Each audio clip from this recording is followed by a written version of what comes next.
Hello, my name is Kristen Shepard. My study focused on the adult perspectives on play within a school context.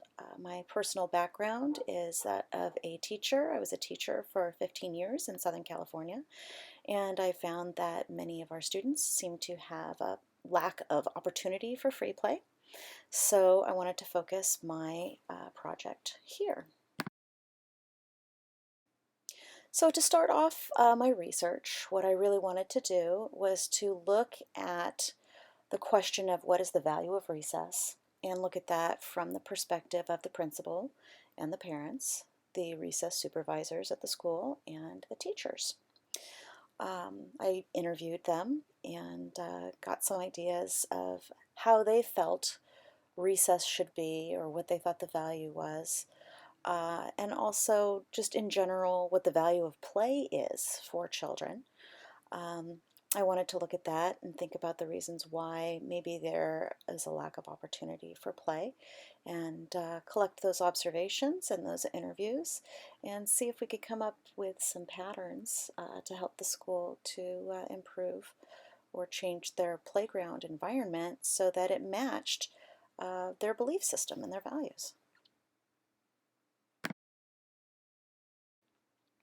So, of course, I made a few assumptions about why there were some limitations on recess and play at school. One, of course, is academic pressure.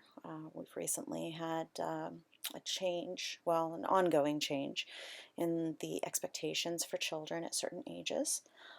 Many teachers, I assumed, would feel that they needed to um, keep children in to learn more, the more that you are given direct instruction, the more you learn, etc., etc. Um, the lack of knowledge. Many people, I assumed, maybe didn't understand or had really thought about how important playtime is for kids. Maybe it's the lack of resources. You need to staff the playground, you need to have equipment, you need to have space. And also, I knew that there was a sense of fear, people worrying about children getting hurt, and so we limit what we allow on the playgrounds. And I knew that was also an issue that I was probably going to be hearing something about. So, to get started, I needed to look at the history of school play in the United States. Honestly, there was not a whole lot of information in early California. This picture is from Chicago, fairly far away from where I am. But it was common that schools that were built in small towns would have space around them where kids could go outside and play. It was not a designed playground. Recess time was literally a recess where children could go home and get their lunches or hang around town until they could hear the school bell ring and then they ran back to school. So the idea of having an enclosed playground on a school property just wasn't really an issue um, back around the turn of the century, and things have changed. So this is a look at a school that would be much closer to the area where I did my study.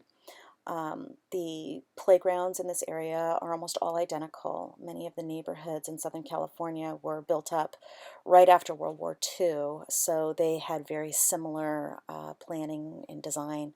Large grass flat field, sand pit with metal bar climbing area, and a blacktop with basketball, handball, and things like that. Again, almost every school looked the same. They were on 10-acre plots. They were designed to serve 500 kids, or that was the rule of thumb. And many of our schools look like this right up until about the 1990s. Nowadays, you'll see more plastic equipment over a rubberized surface, and we've added some buildings onto what used to be play area. So this is an overhead look at the school where I did the study, and the buildings that are in the yellow boxes were constructed in the 90s to make up for some space, some classroom space that the schools needed. What happened was some legislation went through that it called class size reduction, and the idea was that the fewer students there are in each classroom, the easier the teachers can teach them. But the population of students didn't go down, so we, of course, needed to build more classrooms. And it's, of course, a lot cheaper to build temporary portable structures on top of the existing play area than it is to build up and go into a two-story building in a place that is particularly earthquake prone.